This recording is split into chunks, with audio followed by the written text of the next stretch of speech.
I had not been back there in years, but it was the last place left to look.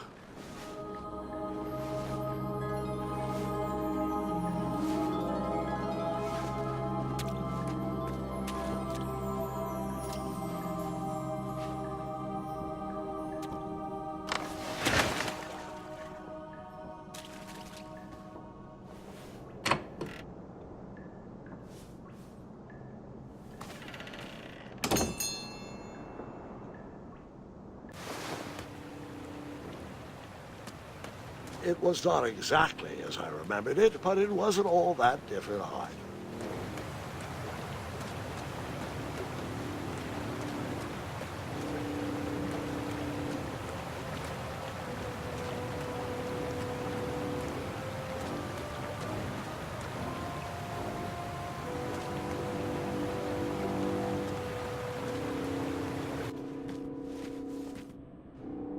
Two odd contraptions guarded the lost treasure.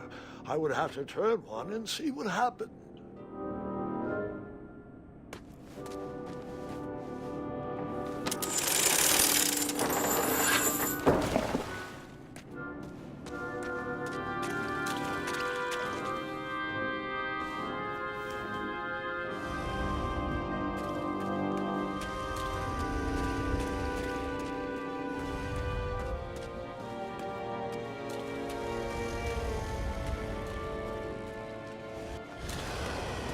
Wait. Hold on, Grandpa. I don't remember this part of the story.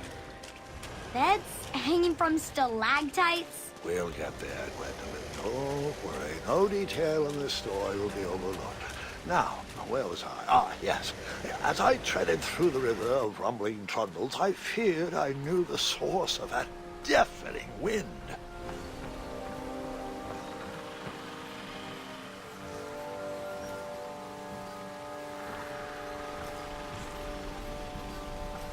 Nestled beneath a slumbering pile of teeth and claws was... Fabled mirror. Oh, so you remember this part of the story. Well, dragons are my favorite. Do you want to tell this part? Yes. King Edward sent me, the greatest knight in all of Daventry, on a quest to return his stolen mirror. A gigantic, hulking beast of a dragon was the last thing in my way to... My way to add a shinier hat to my collection.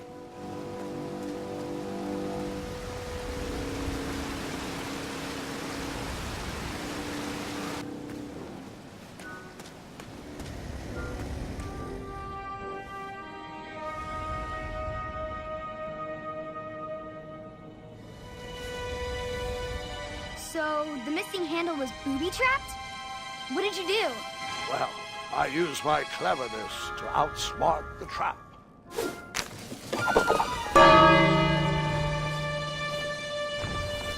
Then I used my cleverness to hide.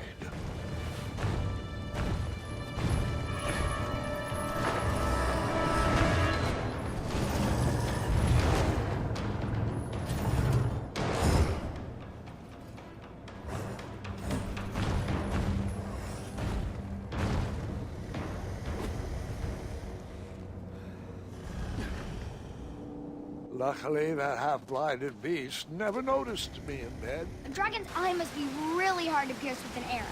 At archery lessons, I can barely hit a hay bale. It is indeed a feat only for skilled archers. What did you use?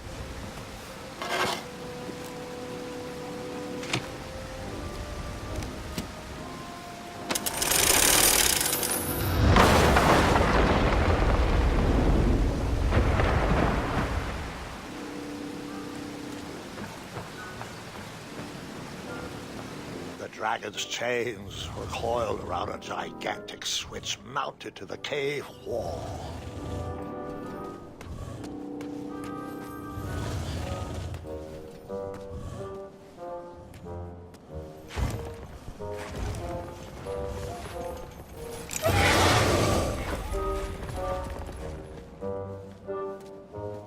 After he briefly basked in the sun, the narcoleptic dragon went back to snoring. I probably sleep all day, too. if a mirror was my only friend.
Whoever designed this trap thought they were pretty clever, but I would probably find a way to hit that unreachable switch.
The mirror called out to me.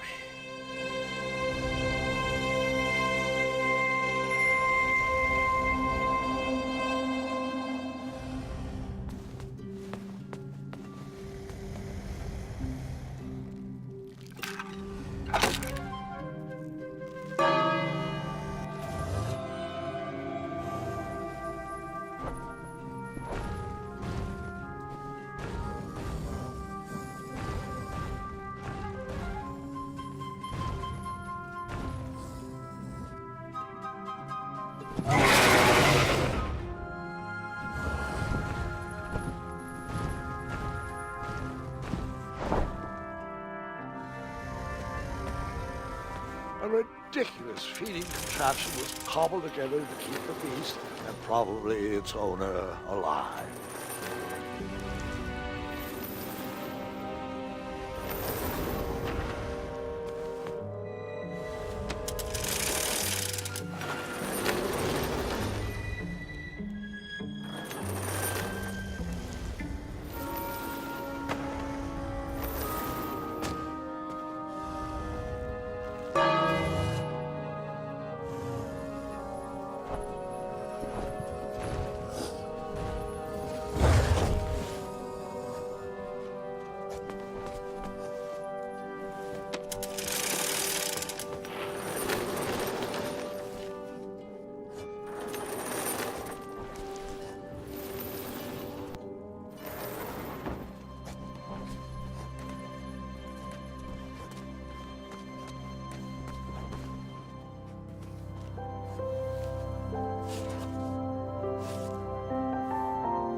With the magic mirror safely in my possession, I dreamt of the Daventry I would be rewarded with, and the kingdom it could become.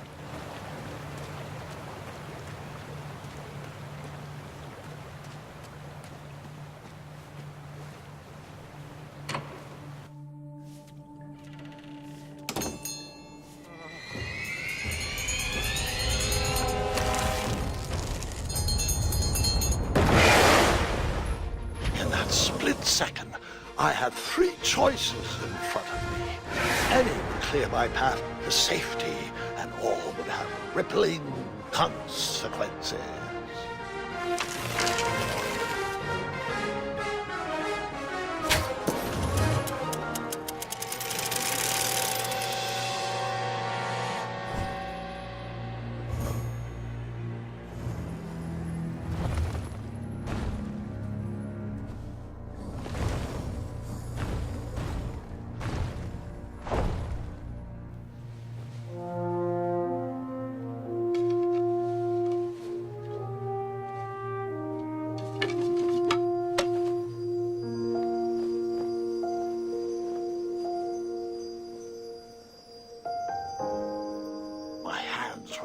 And my arms could barely grip the rope, but with the last of my strength, I climbed out of the well and headed back to the castle.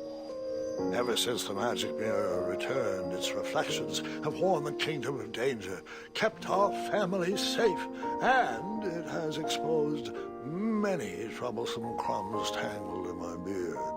Yeah. King Edward was so proud that you returned his lost treasure that he made you king. Everyone knows that part. Now, can we get back to that dragon? Gwendolyn, there is so much more to my stories than dragons. I hope this old cap will be remembered for far more than the action tattered across its brim, sewn into the seams of many hidden adventures. All right, let's get back to the dragon. Tell me everything. Like, why did you set the dragon free, even though he was trying to eat you? I set him free because, well, over the years I realized that the dragon was not the despicable, hideous beast Daventry had made him out to be. He was just a caged animal that was never shown any kindness. On that day, I forgave the dragon for his atrocious past. You have such a bizarre way of making friends, Grandpa. I guess I do, too. I'm known as Gwendolyn the Popular back home, but only to my stuffed bunnies. I've always found it best to pursue friends where I can, though they don't always feel the same about me. All right, you two. Grandpa needs to rest. Gwendolyn, it's way past your bedtime. Sleep well, Grandpa. I'll be back first thing in the morning. I don't need rest. I'm as spry as I've ever been, though I wouldn't mind a slice of magic fruit.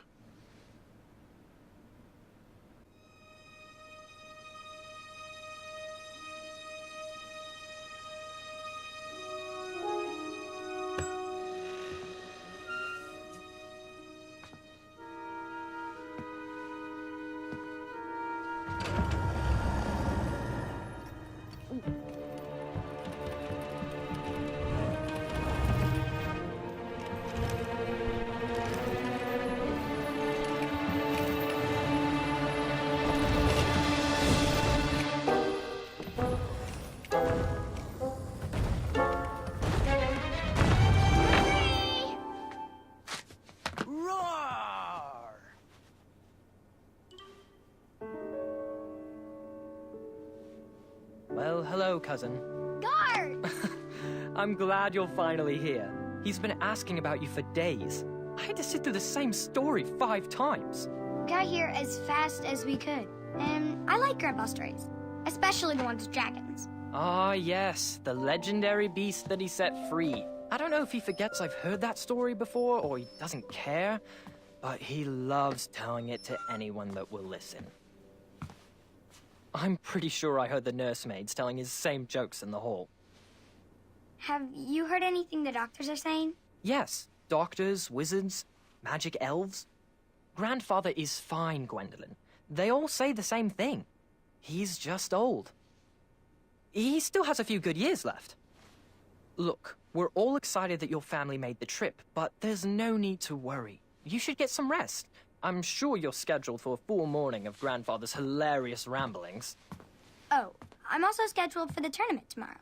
Ah, yes, the fencing tournament. You'll love it.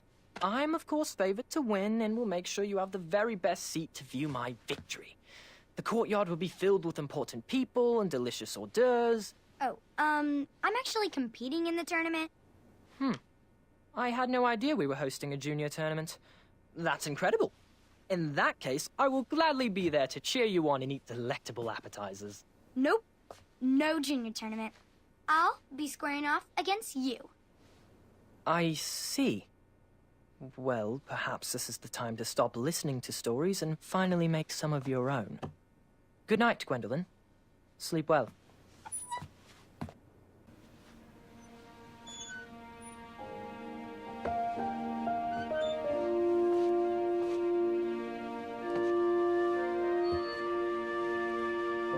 Come in, Gwendolyn. You can set those on the nightstand. Grandma said to take 3 spoonfuls of each. I'll get to those. No need to fuss over me. Now, let's talk about far more important issues, like that fencing tournament. I hear you're competing. Well, I signed up, but I'm not so sure anymore. Nonsense. If it's Scott you're worried about, he's no bother. After all, I only learned that you entered after he complained about it all morning. Threatened, I'm guessing. There are many ways to win a duel. I, for one, have always been fond of treating my opponents with respect. You'll be surprised what opens up to you. A lovely fellow once told me the fastest way to anyone's heart is through their stomach. Speaking of, that reminds me of a story, one I know you haven't heard before. When I was a much younger lad, before I was a knight, before I'd been to Daventry, and even before I'd seen a dragon. It's a tale about a tournament that changed my life. It is a long story, but I shall tell it briefly. Well, Triumph, this looks as good a place as any to camp for the night. Let's rest up. We have a big day tomorrow.